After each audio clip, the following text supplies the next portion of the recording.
بالله من الشيطان الرجيم بسم الله الرحمن الرحيم إن الدين عند الله الإسلام.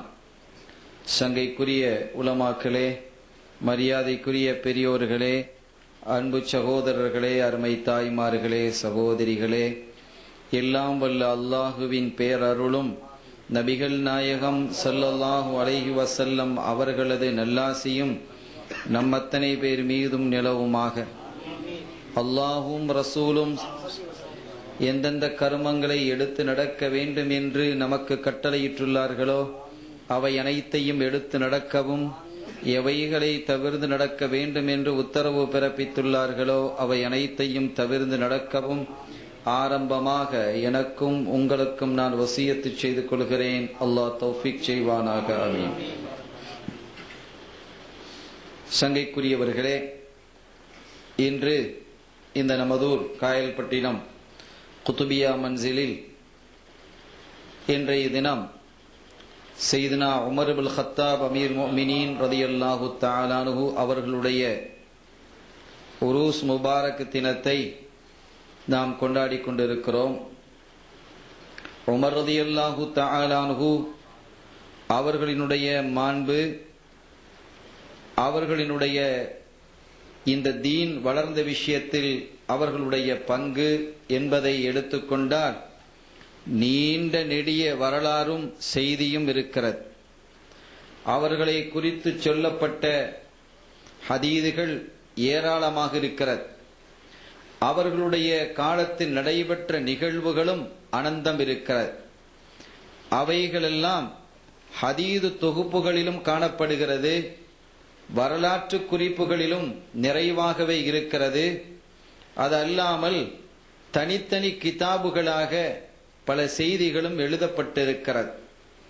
இன்னும் சொல்வதாக இருந்தால் அவர்களுடைய ஆட்சியை போன்று ஒரு அற்புதமான ஆட்சியை இந்த உலகம் கண்டதில்லை என்று சொல்லும் அளவிற்கு நீதியான, நேர்மையான, அதே சமயத்தில் பிடிப்பான, தவறுகளை உடனுக்குடன் தண்டிக்கக்கூடிய ஒரு அற்புதமான நல்லாட்சியை இந்த மண்ணுக்கு வழங்கியவர்கள் அமீர் மோமினீன் சையதுனா உமர் இப்னு கத்தாப் ரலியல்லாஹு தஆலா அன்ஹு அவர்கள்.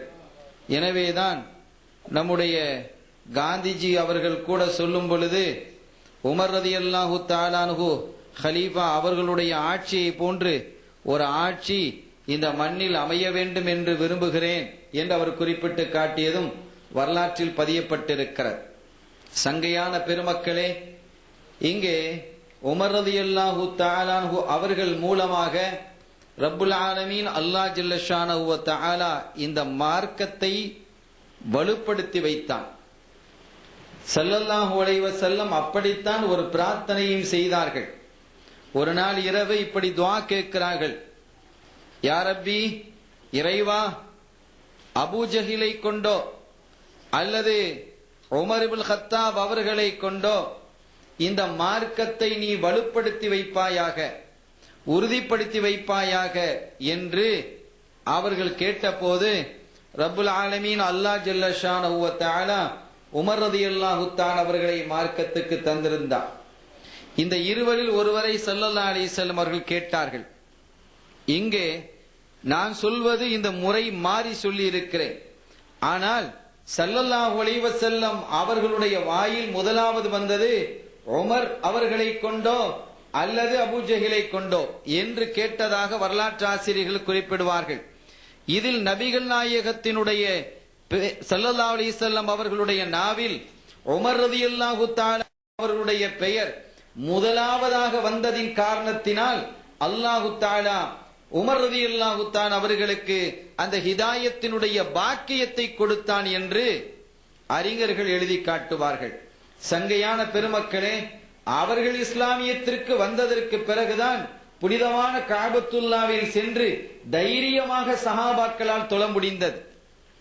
ஸல்லல்லாஹு அலைஹி வஸல்லம் அவர்கள் தடுத்து வைத்திருந்தார்கள், நீங்கள் செல்ல வேண்டாம், காபாவிற்கு செல்வதின் மூலமாக அங்கு சென்று பகிரங்கமாக நீங்கள் வணக்கங்களில் ஈடுபடுவதன் மூலமாக பிரச்சனைகள் அதிகமாகிறது, அந்த பிரச்சனைகளை சமாளித்துக் கொள்ளக்கூடிய ஆற்றலும் இப்போது நம்மிடத்தில் இல்லை, உங்களிடத்தில் இல்லை. எனவே அதற்கான ஒரு காலம் வரும், பொறுத்திருங்கள் என்று கூறினார்கள். அந்த காலம் சையதுனா உமர் இப்னு கத்தாப் ரலியல்லாஹு தஆலா அன்ஹு அவர்கள் இஸ்லாமியத்திற்கு வந்ததோடு அந்த காலமும் வந்துவிட்டது. அதோடு மாத்திரமல்லாமல் ஒவ்வொருவரும் ஹிஜ்ரத்துக்கு செல்ல ஆரம்பித்தார்கள். ஸல்லல்லாஹு அலைஹி வஸல்லம் அவர்கள் சொன்னார்கள், நீ மக்காவில் இருந்த காலம் போதுமானது, மதீனாவிற்கு நீங்கள் புறப்பட்டு செல்லுங்கள் என்று சொன்னபோது ஒவ்வொருவரும் இரவினுடைய நடுப்பகுதியில் புறப்பட்டு சென்றார்கள். ஒவ்வொருவரும் இருள் சூழ்ந்திருக்கக்கூடிய வேளையிலே புறப்பட்டு சென்றார்கள். அல்லது மக்கள் ஏதாவது ஒரு பகலிலே செல்வதாக இருந்தாலும் கூட பணிகளில் ஆழமாக ஈடுபட்டு இருக்கக்கூடிய வேளையில் அவர்கள் புறப்பட்டு சென்றார்கள். ஆனால் சையதுனா உமர் இப்னு கத்தாப் ரலியல்லாஹு தஆலா அன்ஹு அவர்களுடைய ஹிஜ்ரத் மாத்திரம் வித்தியாசமாக இருந்தது. நேராக புறப்பட்டு மஸ்ஜிதுல் ஹராமுக்கு வந்தார்கள், தவாப் செய்தார்கள். தவாப் செய்து முடித்ததற்கு பிறகு அவர்கள் சொன்னார்கள், நான் இந்த ஊரை விட்டு நபிகள் நாயகத்தினுடைய கட்டளை பிரகாரம் மதீனாவிற்கு ஹிஜ்ரத் செல்லுகிறேன். நான் மதீனா என்று இப்போது சொல்லுகிறோம், யஸ்ரிப் என்று அதற்கு பெயர் இருந்தது அப்போது. ஆக நான் மதீனாவிற்கு செல்லுகிறேன். என்னை யாராவது தடுப்பதற்கு முனைந்தால் முனையுங்கள். என்னை யாராவது தடுத்து நிறுத்த வேண்டும் என்று நீங்கள் விரும்பினால் உங்களுடைய விருப்பத்தை நிறைவேற்றுவதற்கு முன்வாருங்கள். அப்படி யாராவது முன்வந்தால் உங்களுடைய மனைவிக்கு கணவன் இல்லாத நிலையாக்கி அவர்களை நான் விதவைகளாக ஆக்கி விடுவேன். உங்களுடைய பெற்றோருக்கு பிள்ளைகள் இல்லாமல் ஆக்கி விடுவேன்.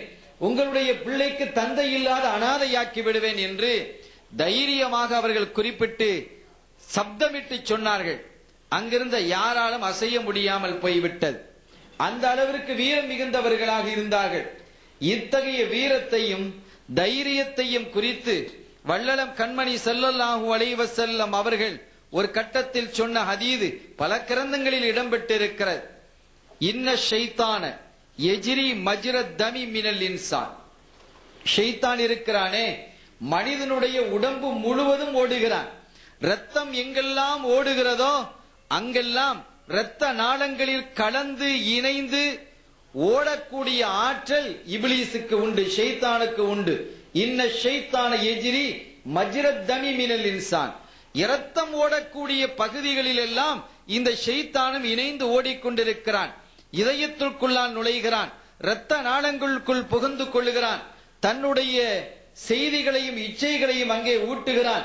அவைகள் இரத்தத்திலே கலந்து பாவமாக அது வெளிப்படுகிறது. இப்படி இருக்கிறது. ஆனால் ஷைத்தான் உமரை நெருங்க முடியவில்லை.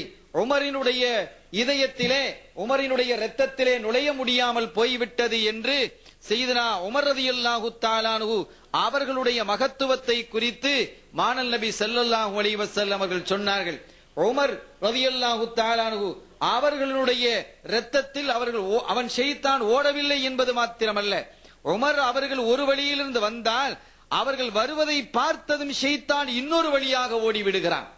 ஒரு வழியாக உமர் அவர்கள் வருவார்களேயானால் ஸல்லல்லாஹு அலைஹி வஸல்லம் அவர்கள் சொல்கிறார்கள், அமீருல் மோமினீன் உமர் இப்னு கத்தாப் ரலியல்லாஹு தஆலா அன்ஹு அவர்களுடைய சிறப்பை குறித்து சொல்லும் பொழுது அவர்கள் ஒரு வரியாக வரும் பொழுது ஷைத்தான் அவர்களை கண்ட மாத்திரத்திலேயே ஃபஜ்ஜன் ஆஹர இன்னொரு வழியிலே புகுந்து ஓடிவிடுகிறான் என்று குறிப்பிட்டு காட்டினார்கள்.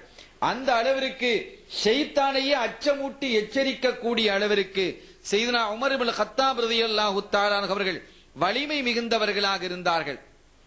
அத்தோடு அவர்களுடைய இன்னொரு சிறப்பு, ரசூல் ஸல்லல்லாஹு அலைஹி வஸல்லம் அவர்களுக்கு தன்னுடைய அருமை மகளார் ஹப்ஸா நாயகி ரலியல்லாஹு தஆலா அன்ஹா அவர்களை மணமுடித்து கொடுத்தார்கள். ரசூல் ஸல்லல்லாஹு அலைஹி வஸல்லம் அவருடைய மாமாவாகவும் இருக்கிறார்கள். அந்த வாக்கியமும் அவர்களுக்கு கிடைத்தது. ஒரு கட்டத்திலே ஹப்ஸா நாயகி ரலியல்லாஹு தஆலா அன்ஹா அவர்களுக்கும் ஸல்லல்லாஹு அலைஹி வஸல்லம் அவர்களுக்கும் இடையிலே சில மனத்தாங்கள் ஏற்பட்டது. குடும்பத்திலே ஏற்படக்கூடிய பிரச்சனைகள், எல்லா குடும்பத்திலும் பிரச்சனைகள் வரும். இன்று நான் ஒரு விஷயத்தை சொல்ல நான் முனைகிறேன். குடும்பத்தில் பிரச்சனை வருகிறது என்பதற்கு அதற்கான தீர்வு தலாக்காக ஆகிவிட முடியாது. அதற்கான தீர்வு தலாக்கு தானா என்று சொன்னால் எந்த குடும்பமும் பாக்கி இருக்காது. ஆகவே அந்த நிலையிலிருந்து மக்கள் விடுபட வேண்டும் என்று இந்த செய்தியின் ஊடாக நான் உங்கள் முன் இந்த செய்தியை வைக்கிறேன். அருமையான பெருமக்களே, பிரச்சனைகள் என்பது எங்குதான் இல்லை?